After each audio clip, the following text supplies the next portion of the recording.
Good afternoon and welcome to this little talk today on the importance of data around enabling digital transformation. My name is Shaun Collings. I lead the public sector business at Pure Storage in the UK. I've worked in the business and IT service industry now for well over 23 years. And for all of those 23 years, I've been working into and across the UK public sector, and it's really a pleasure to be part of this public executive team today and this presentation and this event on digital transformation. So I've got a short presentation I'm going to go through. I'd like to take some questions at the end. The way that you can do that is to use your live Q&A button on your control panel, I think at the bottom of your screens, if it looks anything like my screen. So let's just quickly talk through some messages here, and then we'll go to questions, okay? Just a title slide, really. I mean, for me, data sits at the heart of really enabling any digital transformation. I mean, way back, we used to call this business transformation. Now, obviously, digital is the enablement of that business transformation by the use of technology. And as I say, data sits at the heart of that. And really, this presentation is to talk through a report which Pure sanctioned back in the summer of last year, around 512 IT and business leaders across central government departments across the whole of Europe. And really the focus of that report was looking at the factors facing public sector organizations during really the COVID pandemic, but really considering, how well data infrastructures were really holding up to that and the stresses caused by that pandemic, but also other challenges facing any other public sector operation. Sophia, next slide, please. So I think you'll agree, change is always the one constant, and the need for us to continually adapt is important. And that need to adapt will be crucial as we go through in the future, because I'm sure that, yes, over the last year, we've all experienced the challenges of a very difficult and sad situation with the pandemic, but there will be other things that impinge upon us in the future. And those factors could be economic, environmental, or political. So I think it's really important always that we learn lessons from times when we are affected by any major impact on us as a business, as an operation, as a government department, and adapt the way in which we change to accommodate those issues. Sophia, next slide, please. So we did the research. 512 people responded. The things that came up were a lack of preparedness for COVID-19. Now, I'm not surprised by this because none of us saw that coming. But at the end of the day, what it does teach us is some lessons, and the fact that we've got to be much more resilient, scalable, adaptable to issues and outside factors that can affect us. Next, please, Sophia. So digital transformation initiatives have not been accelerated with enough pace. This was a very, very, very strongly responded to question. IT leaders we spoke to and business leaders said the thing that had held them back more than anything else was the way that their data architectures and their infrastructures were constructed, given that was a legacy that they were dealing with.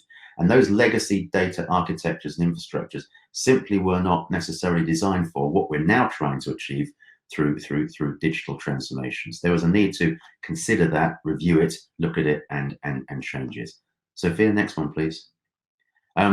Ongoing budgetary challenges. Look, I agree. Rishi Sunak, as a chancellor, had no crystal ball, and he had no choice but to, during the CSR process, comprehensive spend review process, put settlements out which were quite a lot shorter than ones that we've been used to in the past in public sector.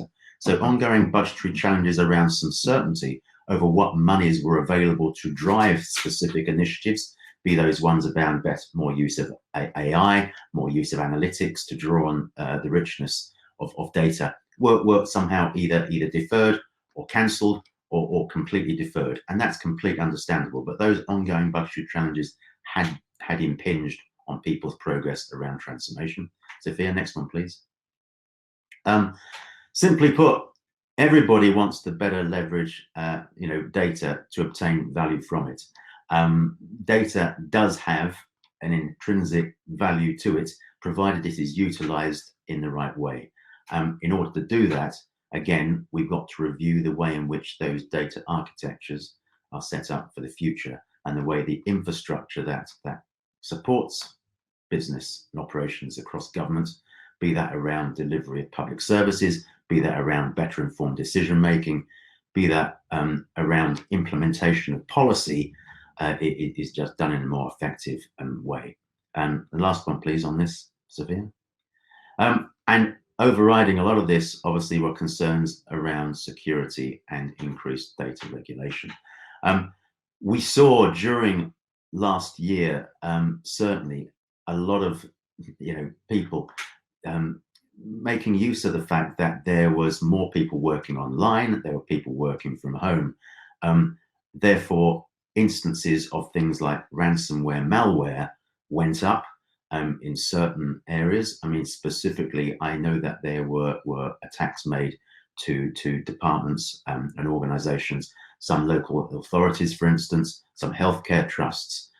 Really important, therefore, that we review the security around the data, not just from a regulatory point of view, from a point of view of making sure that data is absolutely protected, and that if something does happen, the backup alone isn't sufficient. It's the restoration of the operation from that malware attack that is all important. Next slide, please, Sophia. Just some statistics here, really. If you just fill out that slide, I think it's 3 clicks.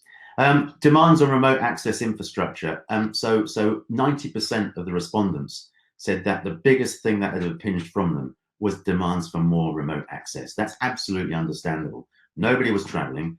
Nobody was able to go out to an office. We were all then working from home. Therefore, that put an unforecast, really unpredicted change, and impact and stress upon some of the infrastructures that were in place. And people had to adapt very fast to those. As a consequence of that, there were some performance issues. And again, the inability for certain organizations to scale up the performance of their systems, to expand and scale in relation to and to align with the demands upon it, were felt by everyone.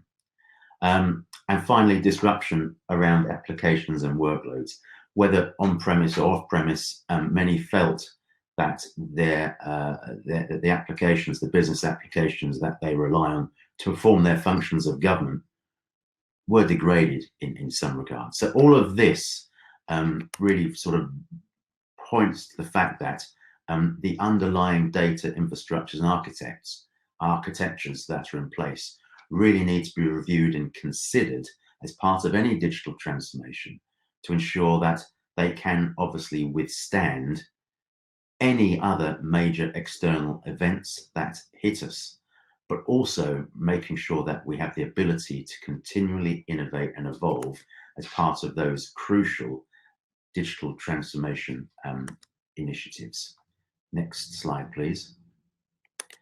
So this really makes the point that I just made.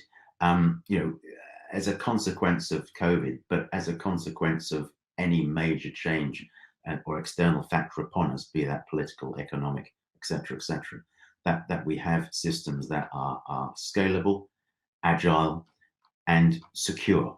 And in order for us to continue to drive and accelerate initiatives around digital transformation, there is a heavy dependence on data. And in the next slide, I just wanted to just give 4 considerations, really, which were born out of the research that we did. And we tried to just really distill that down into 4 considerations for people to look at and consider as part of the future, to ensure that they do have that resilience, that scalability, that security, but also that they have the underlying systems and processes that support digital transformation initiatives and better use of data in those areas. So next slide, please, Sophia. Number one, really focus on achieving flexibility and scalability. So again, let's review those infrastructures to ensure that they can cope with ever-changing demands upon them. Implementing architectures that can scale both up and down as the needs arise. Security and compliance must be a priority. As we continue to improve operations, as we continue to drive efficiencies through business processes, it's essential that those innovations must be secure. And obviously, as we utilize more and more data, we've got to really modernize those underlying data architectures and infrastructures. Otherwise, A, we will have continued inefficiencies, and B, we will just not provide sufficient support for those digital transformation initiatives that everybody wants to progress with. Part of that is again down to legacy. Systems, architectures, infrastructures were built at a point in time when they serviced the needs of those operations at that point in time. As requirements, as expectations increase, we've got to evolve those and improve those. The eradication of data silos is absolutely key to this, to ensure that we're embracing a new world of better connected data. So more sharing, better connected data needs removal of data silos, because it's only in that way that we can ensure that the future systems that we have, the future applications, can draw on different sources of information very readily, very quickly, to ensure that best use is made of that data and the value that it can bring to delivering, for example, better citizen service.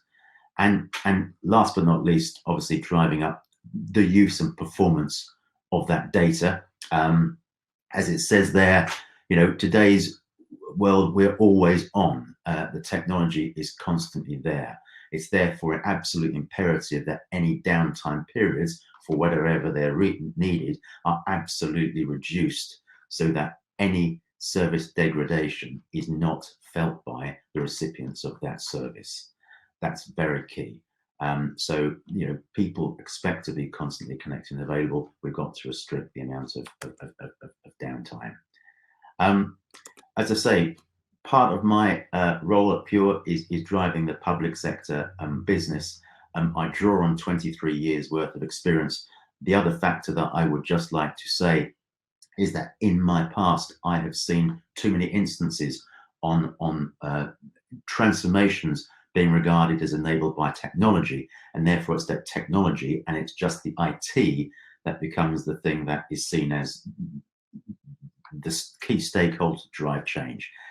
It is absolutely imperative that we involve both the business part of the operation and the supporting IT in the construction of those business cases, in the construction of those programs for change, and that key stakeholders from both business and IT stay engaged throughout, because otherwise we will end up with situations that I've seen in the past where the final IT system or systems does not necessarily fully fulfill the needs of the business who sanctioned the change in the first place. So I would really call on everybody to ensure that in terms of change programs, that we involve both business and IT stakeholders throughout, albeit the fact that it is the technology that is enabling the business transformation and digital transformation change. All of that information and the whole of the research that we did around the 500 or so leaders across Europe is actually contained in a simple report that we've got. It's a research report called Building a Stress-Tested Public Sector 2020. Next slide, please, Sophia. Here's a little picture of the cover of that report for you. That report is available on our virtual stand through the PSE system, and you can find it, I believe, under a little tag called brochures. So if you go there, you can download this report, and obviously if there's any questions anybody has following reading that report, then obviously contact obviously me or Pure Storage through PSE. Other than that, that concludes my little talk and preamble and scene setting, and I'll move to any questions that anybody has in the remaining 5 or so minutes of this presentation. Thank you very much. So I've already got some questions here. Changes, so is government and public sector doing enough to protect people's data information? My simple answer to that is I think they are working hard to do that. In some instances, yes, they already have. There are already regulations in place to ensure that people's data is protected. But I think the key to this is around more communication around the benefits that can be derived around the use of individuals' data. For instance, predictive work that can be done within healthcare around being able to inform somebody of potential risks to their future health before their health is actually affected is key. So I think to help with some of the understandable nervousness around use of data, I think there's more to be done around communications of the of the benefits, the eventual benefits of that change. And another question here: what changes to data regulation would I like to see strengthened? There's one or two areas, but I'm one of these people who believes that I've got nothing to hide. Therefore, if a government agency wants to use my data to provide me with a better service as a citizen, then they should do that. What I'd like to have more information on, though, is the way in which I will receive the benefits of that data being used in that way. So again, it goes back to my point about more communication around benefits and being to be derived from digital transformation. Any other questions from anyone?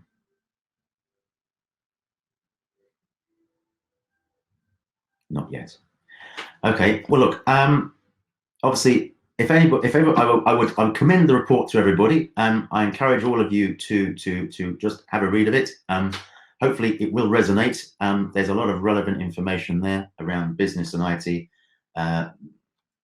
requirements that are needed to build more resilient systems, architectures for the future. I hope you agree with me that data and the value of data sits at the heart of any digital business transformation, that without it, those will ultimately not necessarily fulfill their aims and goals, and that what's really important is that we all receive the benefits and outcomes of those digital transformation initiatives to ensure that better use is made of data. That's my talk concluded, unless there's any other questions.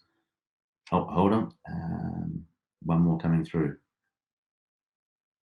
What countries can the UK look at in terms of using data to benefit citizens? Well, interestingly, that's a good question. There's obviously some in Europe, but actually I'm going to go outside Europe.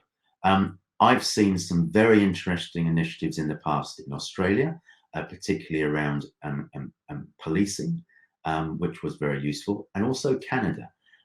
So Canada makes some interesting use of data in the way that it benefits citizen services. So yes, whilst obviously we will work with European counterparts to look at the ways of improving services, I think that, and I've said this to many folk I've spoken to within government, and I know they do, Australia, Canada, they've done some interesting things too.